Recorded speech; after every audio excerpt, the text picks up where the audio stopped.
वचन बाबूजी महाराज भाग दूसरा, वचन नंबर 18। आगरा 26 अगस्त सन 1936। संत मत का किसी और मत से मेल नहीं है। संत मत में भक्ति, प्रेम और अनुभव का आदर्श ही न्यारा है। इसको सच्चा जिज्ञासु ही समझ सकता है। संत मत का किसी मत से ताल्लुक नहीं है, किसी से मेल नहीं है। इस देश में यहाँ के बर्ताव के लिए हिदायतें और कानून सब मजहबों में यकसा हो सकते हैं कि ये काम नहीं करना चाहिए और यह काम करना चाहिए। यह बात सभी मजहबों में कही जाती है कि चोरी मत करो, चोरी करना बुरा है। मगर सिर्फ इसी तरह की बातें तो संत मत नहीं है। ये सब बातें तो संत मत के उस हिस्से में आ जाती हैं जो एक किनके के बराबर भी नहीं है। संत मत बिल्कुल न्यारा और अलग है। संत मत की रीति, नीति, धर्म, भक्ति, प्रेम सब अलग हैं। मसलन अपने अपने दर्जे में सबों ने लव यानी प्रेम और भक्ति कही है, मगर जो भक्ति संतों ने भाखी है वो सबसे न्यारी और बाला है। यहाँ लव और प्रेम बहुत गिरे हुए मानी में इस्तेमाल किए जाते हैं। चित्त के ज्यादा तवज्जो के साथ आकर्षित होने को यहाँ प्रेम कहते हैं, जो तन अभिमान और कुछ मन अभिमान के साथ होता है। इस घाट पर जितनी तवज्जो की पूंजी मनुष्य के पास है वो सब लगा देने को यहाँ पूर्ण प्रेम कहते हैं। मगर ये पूंजी सूरत की चैतन्य शक्ति की पूंजी के जो अंतर में गुप्त है एक किनके के बराबर है। कुत्ता अपने मालिक के लिए जान दे देता है। जानवर जितनी चैतन्यता की पूंजी से अपना काम कर सकता है वह मनुष्य चोले की चैतन्यता का 1000वां हिस्सा भी नहीं है। जितनी पूंजी कुत्ते के पास है वो सब अपने मालिक के लिए जान देने में लगा देता है। इसलिए इसको उस घाट की पूर्ण भक्ति कह सकते हैं, मगर इसकी कोई हैसियत नहीं है। भक्ति करने वाला कौन है, किसकी भक्ति करता है और किस जरिए से करता है, इन 3 बातों पर कदर और कीमत मुनस्सिर है। इसी तरह से जो चीज हम देख रहे हैं यानी जिसका हम ज्ञान कर रहे हैं उसके लिए कहा जाता है कि हम उसका अनुभव कर रहे हैं, मगर ये असली अनुभव नहीं है। ये अनुभव भ्रम रूप बल्कि बिल्कुल उल्टा हो सकता है। ज्ञान करने वाले और जिसका ज्ञान किया जाता है उन दोनों के दरमियान जितने दर्जे और फासले हैं वे दूर हों और ज्ञाता, ज्ञान और ज्ञेय तीनों एक हो जाएं, तब सच्चा अनुभव हो सकता है। इस जगह के हालात देखकर उनसे रचना के बारे में जो अनुमान किया जाएगा वो ठीक नहीं हो सकता है। अलबत्ता इस लोक के जरा ही परे जो लोक है उसके बारे में ये अनुमान किसी कदर ठीक हो सकता है।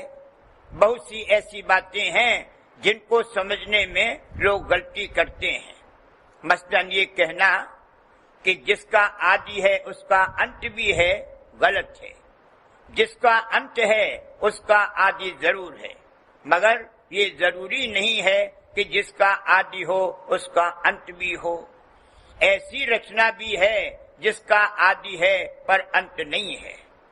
कोई कहते हैं कि बहिर्मुख शक्ति का अलग वजूद है, ये गलत है।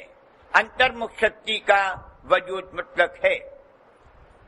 संत मत में सिवा एक बात के और कोई पोस्टुलेट नहीं किया जाता है, यानी सिर्फ ये एक बात मान ली जाती है कि मालिक परिपूर्ण और अपने में आप समाया हुआ उन्मुन विस्मादी अवस्था में मौजूद है और रहेगा। सिर्फ यही एक बात इस तौर पर कही जाती है कि लेट इट बी ग्रांटेड, और बाकी सब इसी से एक के बाद एक नतीजे निकलते चले आते हैं। अब अगर कोई इसी एक बात को न माने और गलत ख्याल करे तो उसको इस तरह से समझाया जा सकता है कि इसके सिवा जितनी बातें तुम पेश करो वह सब बातें खिलाफ कयास और अक्ल के साबित कर दी जाएंगी और ये दिखला दिया जाएगा कि उनसे वे नतीजे नहीं निकलते जो यहाँ देखने में आते हैं, या बिल्कुल उल्टे नतीजे होंगे। नफी के सबूत ज्यादा होंगे और सवाब के कम।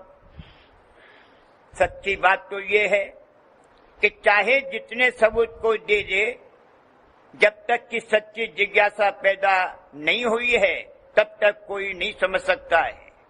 वैसे तो अगर बाजार में जाकर पुकारा जाए कि कोई भाई खुदा से मिलना चाहते हो तो सभी कह देंगे कि हाँ, हम खुदा से मिलना चाहते हैं, मगर इस हाँ कहने की कोई हैसियत नहीं है। जिन्होंने मुद्दत तक अभ्यास किया और अंतर में कुछ रसाई भी हासिल हुई, उन पर ऐसी हालतें गुजरी और गुजरती हैं कि उन्होंने हाथ पांव डाल दिए और कहा कि अपनी नियामत अपने पास रखिए, हमें नहीं चाहिए। वजह यह है कि अंतर में सिमटाव और चढ़ाई होने में मन का जो यहाँ रस और ज्ञान प्राप्त करने वाला है मरण होता है, जिसको वह बर्दाश्त नहीं कर सकता है। इस संसार से जब तक उदासीनता और मायूसी पैदा न हो, सच्ची जिज्ञासा पैदा नहीं हो सकती। और उदासी और मायूसी तब पैदा होगी जबकि जो आस लेकर यहाँ आया है उसमें त्रास पैदा हो और त्रास के बाद निराश हो। निराश होने के लिए त्रास की जरूरत है, बिना त्रास के निराश नहीं होगा। अनंत आशाएं हैं, एक आस से त्रास और निराश होने के बाद दूसरी आस जागती है। इस तरह से ये कर्म का चक्कर चलता ही रहता है, जिससे छुटकारा मुश्किल है, मुमकिन ही नहीं है। संतों ने यहाँ आकर पहला काम ये किया कि सूरत का पता दिया और समझाया कि सूरत भी कोई चीज है।